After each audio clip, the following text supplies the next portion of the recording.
Okay, in this lecture, we will look into the handwriting traits of integrity, honesty, and trust based on job positions in the company. You are now listening to Grapholistic International webinar in Udemy. Whatever I am sharing here are based on practical real-life examples which I was in that settings for nearly 20 years. And because these traits seem very consistent and accurate in practical, and it matches the overall analysis and science of graphology, I have decided to make this part of the Solutions to HR Struggle series. You can opt for other courses under this series by searching my name, S.Sulianah. In this course, we will be analyzing traits from the shoes of you as an employer or you as the HR who represents your employers when recruiting. Firstly, you will learn the traits of your employees, whom you will be sharing ideas and information such as about your company's finance, business ideas, future plans, staff benefits and increments, many more, including patented and trade secrets. When you are sharing with your employees ideas to expand your company's new product ideas, to what extent do you believe that your employee could keep it confidential? And to what extent do you think that they will not share or talk about it to others? How would you know, apart from observing your employees' style of talking, which sometimes is quite complicated and tricky when you are talking to them in interviews or daily, because it is like the surface. By the time you realize it, most of the time, it will be too late. This is also difficult to find out during interviews because unless you are really the type of person who could sense or you have tried it out in practical before deciding on the final selection of the employee, then it would be quite complicated to narrow it down. You can try calling the references, but to what extent that those names stated in the job application form could help?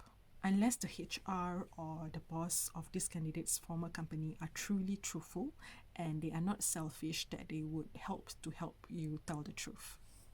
If you are employing an employee to manage your business finance, how would you know that they will keep those information to themselves? And how can you know and be prepared or even avoid that they do not share with their co-workers or your competitors? So when you deal with your HR executive or manager who is managing your personnel matters, such as payroll, employees' performance, and benefits, how can you be sure that he or she will not share those information with the co-workers? Personally, I have worked in this line for about 20 years, and the position for this role really needs someone who could keep confidential stuff in hand. And how close I was with during that time with my colleagues I normally hang out with, mainly like engineers in the operation side, I do not tell them anything. Like I fully kept it in a tight lid.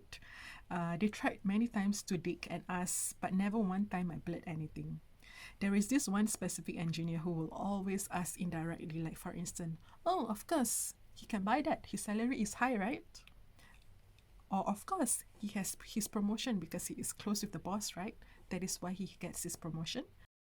This will be the kind of lines that I will hear and sometimes try to avoid whenever I hang out with my colleagues. How can you be a few steps ahead of your employees, whom you trusted, and with those employees who can twist your words for their own benefits? Then, you as an employer or HR manager who is recruiting, how can you make sure that this is handled in advance, that your words are not being twisted for the employees' benefits in the future? Maybe now they are already in your company. You cannot do anything. So what should you do now? You can actually try to make sure that you learn about them and then make yourself adapt to their characteristic. Furthermore, it is not possible to have perfection in a company. I just read a book recently written by Thomas Erickson regarding the 4 colors of characteristics. He was doing a short study with an organization where the colors are segregated into 4 groups and were given a task to complete a project within the time limit. And I was surprised that in the end, neither of these 4 groups completed the project. If I remember correctly, only one completed, but that too didn't answer the objective correctly. So the conclusion to that is to actually mix those different type of people. There is no such thing as same type of people in the group or organization will make the company successful. But the one that can be improved is when we are self-aware about our own character and the others surrounding us.